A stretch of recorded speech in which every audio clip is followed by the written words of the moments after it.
There's no handbook for your child's health, but we do have a podcast featuring world-class clinical and research physicians covering everything from your child's allergies to zinc levels. This is Kids Healthcast by Weill Cornell Medicine, and our topic today is at-home safety for children. My guest is Dr. Michael DeFeo. He's an assistant professor of clinical pediatrics at Weill Cornell Medicine. Dr. DeFeo, it's a pleasure to have you joining us today. I love talking about all things kids. So as we get going, what is the first most important thing you'd like parents to know and new parents to know about at-home safety for our little kiddos? At-home safety really is such an important topic. You know, there are approximately about 4 million household injuries per year among children and teenagers. That's a high number. What I really like parents to know is there are so many simple measures which can be applied in their homes to decrease an injury. I don't want parents to feel like distressed or defenseless when they hear this high alarming number. This is something that we discuss at our well-check care visits and try to calm the parents down as much as I can. Well, I think that's such an important point. So let's go around the rooms of the house. Let's start with the bathroom. What should we be aware of that can be dangerous in there? Bathing, showers, cosmetics, medications, so many things in the bathroom. Yes, bathroom is a known dangerous room in the home. You know, the potential dangers are slips, falls, electric shocks, exposure to hazardous chemicals, and drowning also. Parents have to be aware. And so what I tell the parents, is supervision is the simplest way to really avoid bathroom injuries. The child should never be alone in the bathroom. Some parents in my practice, they try and make this room not accessible to children. It's a little hard, difficult to enforce, but they do try. Simple measures that I tell the parents are, do not leave your child alone in the bathroom, not even for 1 minute. If the doorbells go off or if the phones are ringing, they should disregard them. They should just concentrate on the child in the bathroom. Another simple measure is adjusting the water heater to 120 degrees Fahrenheit. This would avoid scalding skin burns to children. Children tend to just go into the water without testing the temperature. And so it's very important that you adjust the water heater in your home. The toilet seat's another danger. As adults, get in the habit of closing the toilet seat. You can also purchase a lid lock if needed. As you said before, medications, cosmetics, cleaners, they all should be stored in a locked cabinet well above the reach of the child. Now, one word about medications. Medication containers, they should have safety caps, and today, most do have safety caps when you get them from a pharmacy. But I tell parents they must remember, safety caps are not 100%. Somehow, these little kiddos get into their medications and they find a way of opening them, even with safety caps. So even though medication containers have safety caps, they still should be stored in a locked cabinet out of reach. Lastly, about bathroom safety, I think, parents need to inspect the bathroom, go in. They need to look for electrical devices like razors and hair dryers. Anything that's plugged into a socket needs to be pulled out and keep them out of the reach of the children. I also suggest sometimes in my practice to parents, take the electrical appliances and just put them in another room. Completely take them out of the bathroom setting. That's all really good advice and so important for parents to hear. And as we're talking about moving around the house, I've heard, people say that you should crawl around when you've got a little one that starts crawling and toddling to see what is pointy or where those plugs are or what they can trip and hit their head on. Let's talk about children and falling. How can we protect them from head trauma and serious falls? There's table edges and stairs and all kinds of things around. What do we do? In preventing head injuries, I think the number one way of preventing a head injury is simply, wearing helmets. We frequently see in our practice head injury from kids on their riding bicycles or skateboarding. The statistics show that parents may not realize the importance of helmets. When you look at the numbers, 85% of bicycle-related head injuries could have been prevented by wearing a helmet.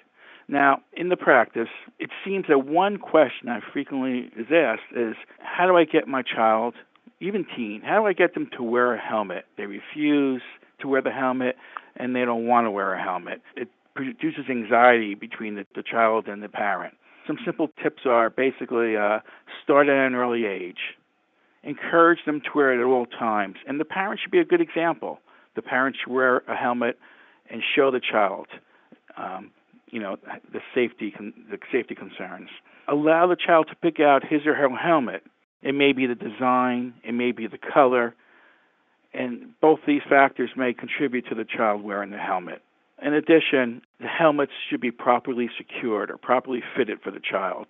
A helmet that's not properly secured could be more dangerous to the child if they were to fall and hit their head.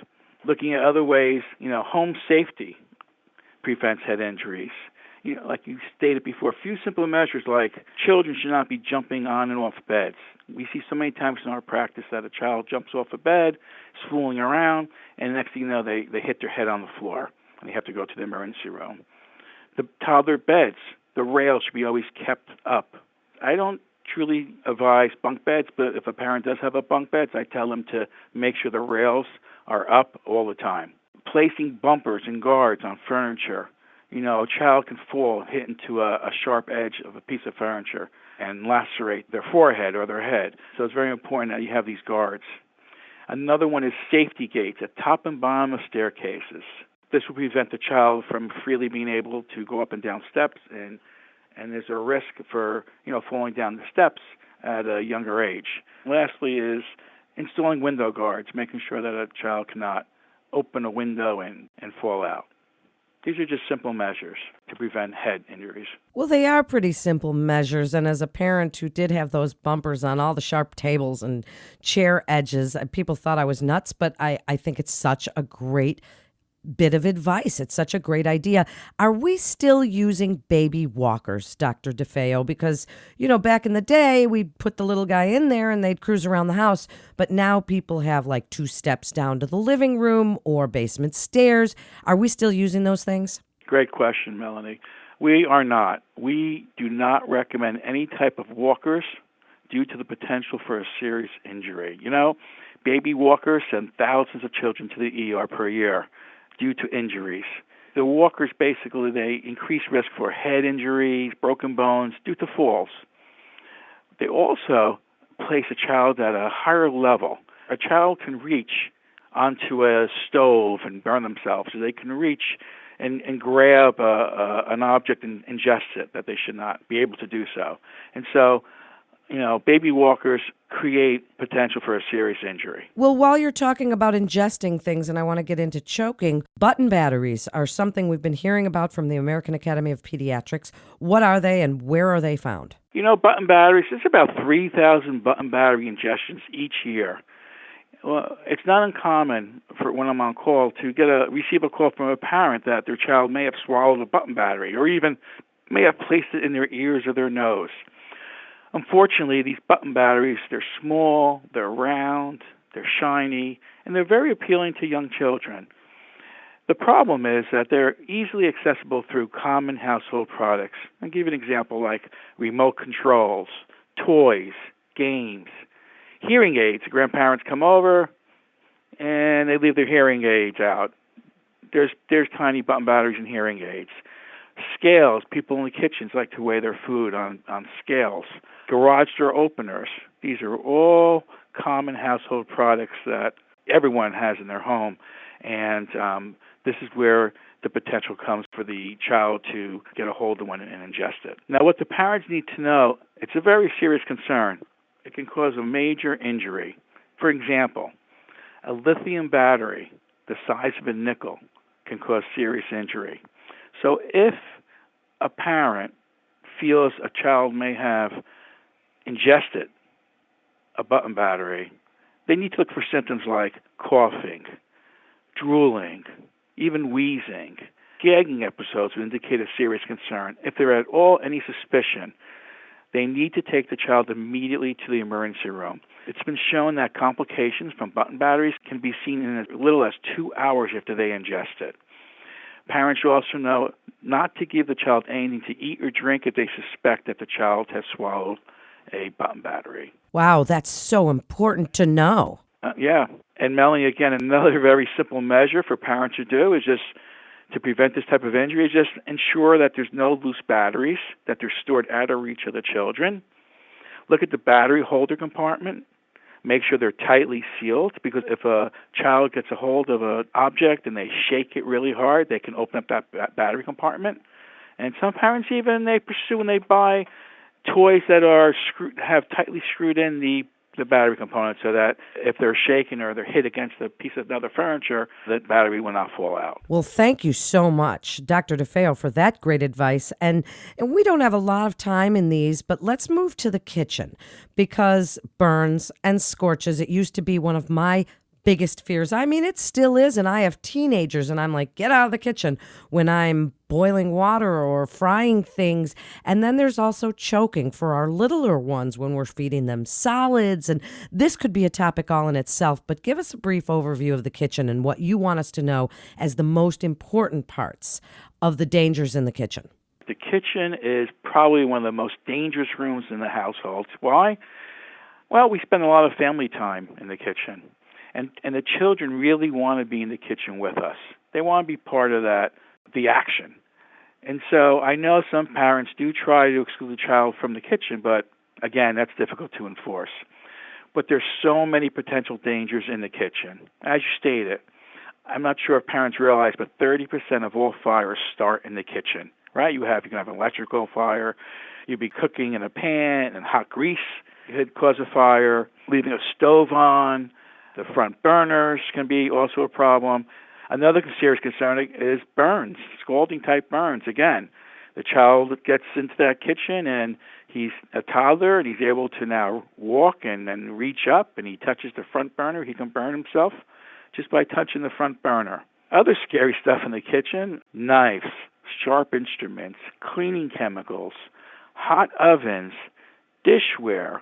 These are all safety concerns. If you remember, Melanie, back in 2015, approximately, there were many children that were involved in accidents involving concentrated single-use laundry detergent packets. What was happening? The children were ingesting these packets. They thought it was candy. And so, they would end up very sick, having gastrointestinal symptoms, breathing symptoms. But taking more, when they looked at the report, it was shown that 50% of parents did not store the packets out of the reach of the children. Again, Melanie, a simple measure that could have been prevented many children from getting into these laundry detergent packets. What are some other simple measures I recommend? Have the child sit in a high chair, or set up a playpen in the corner of the kitchen so the child does feel part of the action. You want to store all your cleaners, your furnace polish, dishwash soaps. You want to put these all in high lock cabinets. I always tell the parents, purchase safety locks for all the lower cabinets. The children should not be able to get into any lower cabinets. Place the pot handles towards the back of the stove, and use the back burners when cooking. These are just simple measures that one can apply to their kitchen and hopefully decrease the risk for an injury to a child. Well, certainly that is what we are here to talk about, really, because it can be so scary for parents, and we don't always think of all of these little simple details that you're pointing out for us. Wrap it up, Dr. DeFeo, with your best advice for parents about keeping our little guys safe at home and when they're cruising around, and really what you would like them to know as a pediatrician. I want the parents really to understand it's impossible to protect their children 100% of the time. I know they feel they can. It's really not realistic. However, with the proper guidance and providing them with the most up-to-date recommendations, as a team, we can significantly lower the risk of injury. This is a topic that at every well check, the parent should be discussing with their pediatrician. There's so many well checks during the first 2 years of a child's development. So, this is a topic that should be discussed. And they should ask their questions. If they have any concerns about their home, they can get into more detail with their pediatricians. And I think that, more than anything, will significantly, reassure the parents and hopefully, decrease if they have any stress about the situation. and lower the risk for injury in their household. Well, thank you so much, Dr. DeFeo, and you're absolutely right. They need to discuss this with their pediatrician at every well visit and ask any questions that they have. And you've given us so much great advice today. Thank you so much, Dr. Michael DeFeo, and to our listeners. This concludes today's episode of Kids Healthcast. Please remember to subscribe, rate, and review this podcast and all the other Weill Cornell Medicine podcasts. For more health tips and updates on the latest medical advancements and breakthroughs, please follow us on Facebook and Twitter. I'm Melanie Cole. If you or a loved one is undergoing cancer treatment, rehabilitation medicine can help with recovery and ease painful side effects. If you'd like to learn more about cancer care, we have a podcast dedicated to oncology. CancerCast, hosted by Dr. John Leonard, a leading hematology oncologist. All information contained in this podcast is intended for informational and educational purposes. The information is not intended nor suited to be a replacement or substitute for professional medical treatment or for professional medical advice relative to a specific medical question or condition. We urge you to always seek the advice of your physician or medical professional with respect to your medical condition or questions. Weill Cornell Medicine makes no warranty, guarantee, or representation as to the accuracy or sufficiency of the information featured in this podcast, and any reliance on such information is done at your own risk. Participants may have consulting, equity, board membership, or other relationships with pharmaceutical, biotech, or device companies unrelated to their role in this podcast. No payments have been made by any company to endorse any treatments, devices, or procedures, and Weill Cornell Medicine does not endorse, approve, or recommend any product, service, or entity mentioned in this podcast. Opinions expressed in this podcast are those of the speaker and do not represent the perspectives of Weill Cornell Medicine as an institution.